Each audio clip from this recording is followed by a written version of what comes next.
In a world where no one knows how to be a Longhorn, one man dares to ask the question.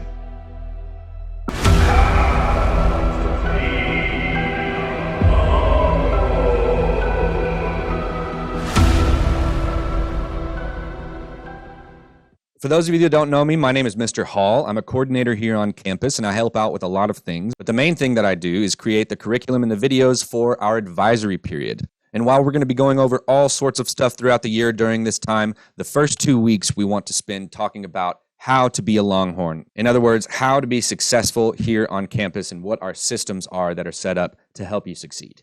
We are going to be talking about how to be a Longhorn, but first, in order to do that, we've got to go to the source material, and that is our Campus Culture Handbook. If you want to find the Campus Culture Handbook, the easiest way to do that is to go to Longhorn Country, and you can find that at bit.ly/WTW Longhorn Country. If you don't have Longhorn Country bookmarked on your phone or on your computer, make sure that you do. Longhorn Country is going to be the source of the most recent and up-to-date information about anything related to school. So make sure you familiarize yourself with this website. What we're going to be looking at the first few days of advisory is going to all come from this right here, the Campus Culture Handbook.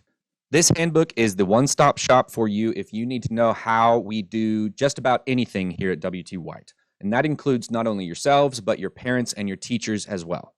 The first page has a chart where you can find who your specific counselor and assistant principal is. You'll notice something that's new this year is that for every section, there's also a chart that says some expectations for teachers and expectations for parents to help us build a positive culture on this campus. So it's not just about the students, it's not just about the teachers, but it's about everybody who is in the Longhorn community. If you ever want to skip to a specific section of the handbook, if you're looking at it online, you'll notice that you can click this, and every section is outlined right here. The first part we're going to look at together is the arrival, transitions, and dismissal. Now, I already have an old video about this, so we're going to watch that video together, and I will make any corrections that are different from last year to this year. So without further ado, here is the old, long-haired Mr. Hall.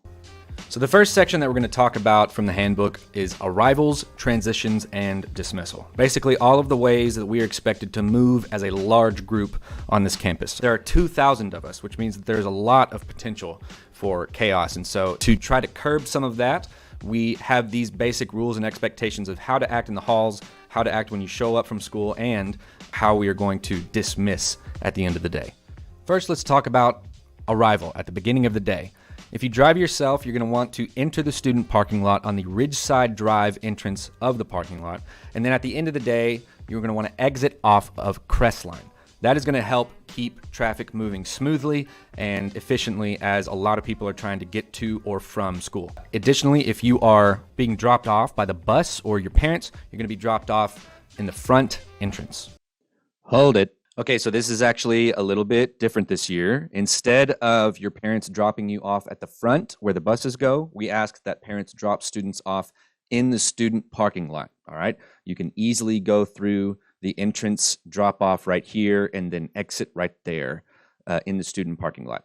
If you get dropped off somewhere else, that's up to your parents, obviously, but please ask them as much as possible to go through the student parking lot. Okay, let's see what else this long-haired hippie fella has to say.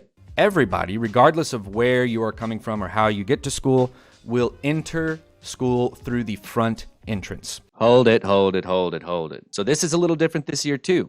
Instead of all students going through the front entrance, we've got a few different options for you. First of all, this X right here, the student entrance, is now open. That's right, folks. Instead of going all the way around all the construction and all the way around the softball fields, you can go right into the building with our fancy covered sidewalk. But there is a catch. In order to go through the student entrance or the athletics entrance, you have to have a plastic ID, not a temporary ID and not someone else's ID. If you forgot it that day, you can't go through that entrance. You have to go all the way around to the front. So if you would like to enter school through the shaded comfort of our new and improved student entrance, you just have to have your ID and a clear backpack. Okay, let's see what else we got. Now let's talk about hallway transitions, all right? Anytime you're moving down the hallway, especially during passing periods or before or after school with a big group, you're going to want to stay on the right side of the hallway, just as though you would stay on the right side of the highway.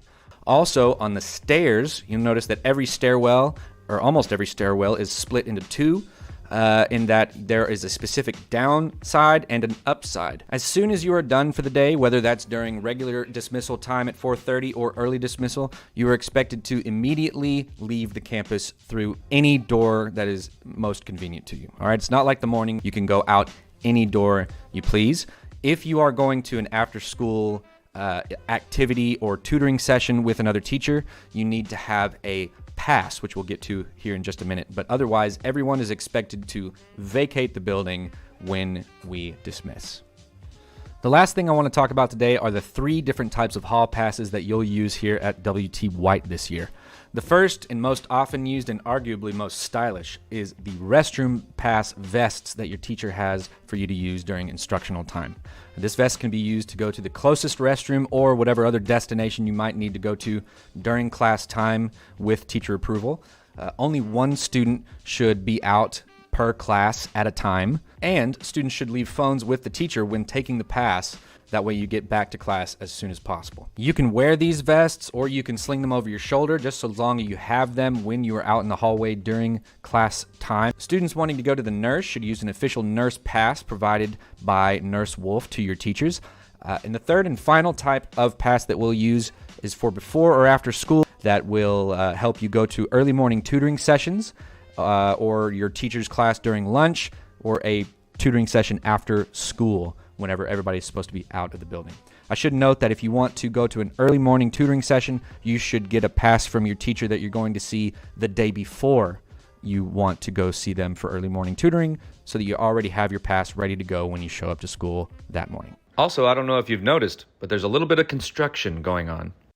So you're going to see a lot of things changing about the building, and there's going to be some times where a hallway might be good and then another time that it might be off limits. So these are the things to keep in mind as long as we have construction here in the building. Number one is to keep a safe distance away from any work sites, all right? There's a potential that something could be on the ground that could hurt your feet or any sort of other potential hazards, and so make sure you stay away from work sites. Watch where you step and wear good shoes. They're trying to keep it as clean as possible, but sometimes there might be a screw loose somewhere. Isn't that always true? Make sure you respect workers and warning signs, all right? These folks are guests in our building. They are doing their best to work as fast as they can to make our building beautiful, but they need respect and their warning signs need to be listened to. And that means that some days you might be able to go down one hallway and some days you may not be able to. And so it's important to pay attention to the signs that are posted and not mess with things that are labeled as construction. And because what they're working on may change from day to day, you have to be prepared to be flexible. There will be a lot of classrooms in the middle part of the building that will be worked on during this time, and those classes, while their classroom is being renovated, will meet in the portables. But your teacher will talk to you about that. I will come on advisory and talk to you about who's going to be in the portables. We will let you know when it's time to go to the portables instead of your regular classroom. But that is all for today. The next activity you have is to get to know each other a little bit by starting with each other's names to figure out who is in your advisory group. So good luck on your first day. Be good to yourself and others, and I will see you tomorrow.